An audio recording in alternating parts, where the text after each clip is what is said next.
समस्त पदार्थ जीव निर्जीव प्रकृति के प्रत्येक कण को सर्वप्रथम मैं अपना सादर चरण स्पर्श करता हूँ। आज मैं अपने इस YouTube के वीडियो के माध्यम से समस्त प्रकृति के उन तमाम तथ्यों के बारे में जानकारियां प्रस्तुत कर रहा हूं जो विज्ञान और हमारे दैनिक जीवन में संबंधित है। आज यह बात सत्य है कि प्रत्येक मानव जो इस पृथ्वी पर कहीं भी जन्म लिए हैं वह पृथ्वी के भौगोलिक स्थिति के अनुसार किसी राष्ट्र में बसते हैं, किसी देश में बसते हैं और वह उस देश का नागरिक कहलाते हैं। ये पृथ्वी समस्त पृथ्वी को किसी अदृश्य शक्ति ने नहीं बांटा है, बल्कि इस पृथ्वी को हम और आप अपने स्वार्थ और अपने इच्छा से विभिन्न राष्ट्र विभिन्न देश में विभक्त किए हैं और मानव अपने ज्ञान से अपने शक्ति से सब कुछ को जन्म दिया है। इस विज्ञान के आधार पर मानव बहुत कुछ समझना करना सीख चुका है, लेकिन जरा कल्पना कीजिए, मानव ने इस पृथ्वी को नहीं बनाया, हवा को नहीं बनाया, पानी को नहीं बनाया, आकाश को नहीं बनाया, अग्नि को नहीं बनाया। मानव ने इसका निर्माण नहीं किया है। मानव सिर्फ अपने सुख सुविधाओं के सभी संसाधनों का निर्माण किया है। मानव का आधिपत्य विज्ञान पर हो सकता है, लेकिन नेचुरल फोर्सेस के ऊपर उसका कोई आधिपत्य न हुआ है, न कभी था और न कभी होगा। हाँ, नेचुरल फोर्सेस पूर्णरूपेण स्वतंत्र है, उसका हम इस्तेमाल कर सकते हैं अपने ज्ञान से, लेकिन उससे नियंत्रित नहीं कर सकते हैं। आज इस विज्ञान में हम बिल्कुल अंधे हो चुके हैं। हम सिर्फ अपने स्वार्थों को समझ रहे हैं, अपने स्वार्थों को देख रहे हैं। आप YouTube के उन चैनलों को देखिए और देखते हैं और समझते हैं। कोई बड़ी बड़ी भविष्यवाणियां कर रहे हैं, कोई पैसे कमाने के लिए क्या अनाप शनाप चीजों का भी ज्ञान दे रहे हैं। जाहिर सी बात है, हमारे प्रत्येक कथन किसी न किसी व्यक्ति विशेष के हृदय में उतर रहा है और अगर वह सत्य है तो ठीक है, असत्य है तो हमारे समाज पर इसका एक गलत छाप पड़ रहा है। प्रत्येक व्यक्ति या तो परमात्मा में विश्वास रखता है या परमात्मा में विश्वास नहीं रखता है।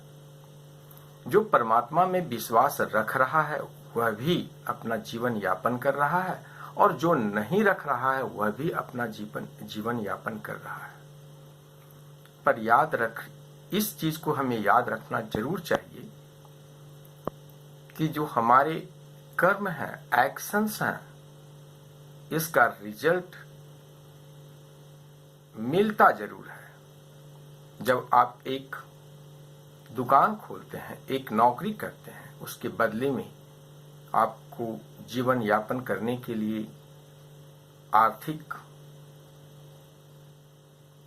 रूप से लाभ प्राप्त होता है, जिससे आप जीवन चलाते हैं। इस संसार में ये जो नेचुरल फोर्सेस हैं, इसके विषय में कभी गहराई से हम सोचते नहीं हैं। हाँ, विज्ञान और वैज्ञानिक सोचते जरूर हैं, पर उसके ऊपर इम्प्लीमेंटेशन नहीं है। जिस प्रकार से आज हमारे देश की नहीं, सभी राष्ट्रों की राजनैतिक व्यवस्था जिस देश की सच्चाई की तरफ झुकी हुई है, वह देश उतना सुदृढ़ है। सब कुछ इमेजिनेशन है। आप इस पृथ्वी को नापते हैं तो कोई एक मूल बिंदु लेते हैं, चाहे वो कोई स्थान हो, और वहां से फिर आप प्रारंभ करते हैं। वह मूल बिंदु हमारे आवश्यकता के अनुसार होता है। उसे प्रकृति ने निश्चित नहीं किया है। हम वो मूल बिंदु इलाहाबाद लें, दिल्ली लें, पटना लें, कहीं लें, वह भी एक इमेजिनेशन है, कल्पना है।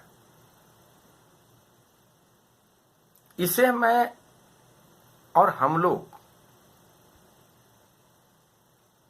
मानते हैं, इसका अर्थ हम देते हैं, लेकिन जो वस्तुतः मूल बिंदु है उसे हम मानने के लिए तैयार नहीं हैं। हमारे सभी भाषाओं का वर्णमाला है और उस सीमित उसके अंदर अक्षर हैं, और उनके समूह से हम अनेकों अनेक भाषाओं का जन्म दिए हैं और अपने विचारों को प्रस्तुत करते हैं। कल्पना कीजिए, अगर हम आज प्रारंभ में किसी और ढंग से लिखते तो क को हम वैसा ही समझते, वन को हम किसी और ढंग से लिखते तो वन को हम वैसा ही समझते। इसी प्रकार विज्ञान भी कल्पनाशील ही है। विज्ञान में भी सबसे पहले आप इमेजिन करते हैं, कल्पना करते हैं, प्रयोग करते हैं, उसके बाद तथ्यों तक पहुंचते हैं, फिर उसको आप एक क्रमबद्ध नियम में डालते हैं। यह भी आप कहां से सीखे हैं? वर्गीकरण आपने कहां से सीखा है? सब कुछ आप इस प्रकृति से सीखे हैं, और सब कुछ हम लोग प्रकृति से प्राप्त कर रहे हैं। पर विज्ञान हमें अंधा बना दिया है। आज हम सिर्फ अपने स्वार्थ को देख रहे हैं, सिर्फ अपने स्वार्थ को देख रहे हैं। जहां स्वार्थ होता है वहां हम समय देते हैं, उन चीजों को देखते हैं, सुनते हैं, परखते हैं। जहां हमारा स्वार्थ नहीं होता है वहां से हम दूर हट जाते हैं।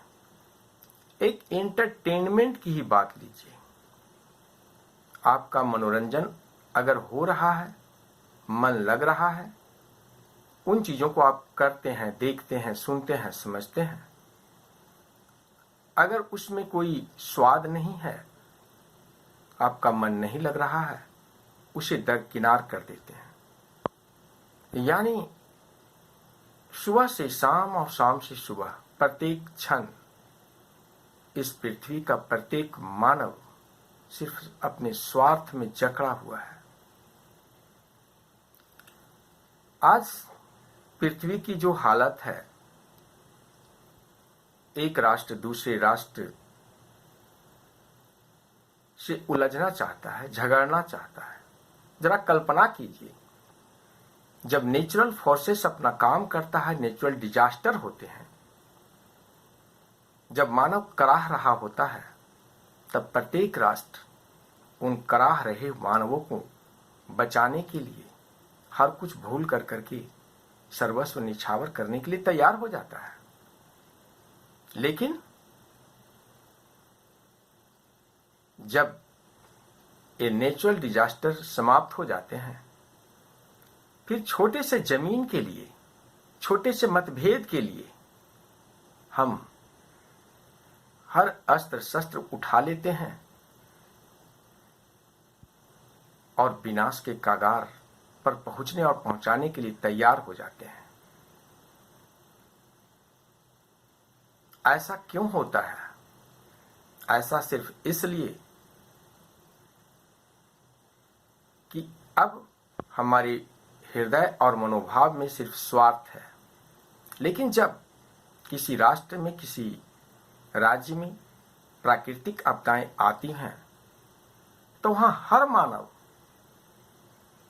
पहुंच जाता है उसे और उस स्थिति को संभालने के लिए। उस समय आपका त्याग होता है। यानी हमारी शिक्षा और हम क्या हैं, इसे समझने का प्रयत्न कीजिए। और सत्य भी यही है। सिर्फ आज मनुष्य स्वार्थ से परे उठ जाए और अपनी आवश्यकताओं को सीमित कर दे, हर एक प्रकार की समस्याओं का समाधान हमें मिल जाए। यह हमारे वीडियो का 15वां भाग है। अब 10 भाग और रहे हैं, उसे पूर्ण करूंगा। और मैं आशा करता हूं कि मानव अपने स्वार्थ से थोड़ा अलग हट करके सोचे और समझे। हर कुछ हम इस पृथ्वी पर आकर के ही प्राप्त करते हैं। आज तथ्य से हम बिल्कुल हटे हुए हैं, इस पंचतत्व को समझ नहीं रहे हैं और इस पंचतत्व में ही सब कुछ है, सब कुछ है। और यह पंचतत्व को कोई नियंत्रित नहीं कर सका है। जब जब इस पृथ्वी पर अधर्म, अराजकता फैली है, तब तब यह पंचतत्व अपना कार्य किया है। इस बार भी यह पंचतत्व अपना कार्य करेगा, कर रहा है और बहुत कुछ करने जा रहा है। विशेष मैं तो कह ही चुका हूं, मैं ज्ञानहीन हूं, शक्तिहीन हूं, धनहीन हूं। आप मेरी बातों पर ध्यान दें ना दें, इससे कोई फर्क नहीं पड़ता है। समय का इंतजार कीजिए। सत्य की स्थापना अवश्य इस पृथ्वी पर होगी और यह पंचतत्व करेगा। विशेष I am paying my heartiest good wishes, respect and regards and charan asperse to every particle of this nature as well as multi-universe.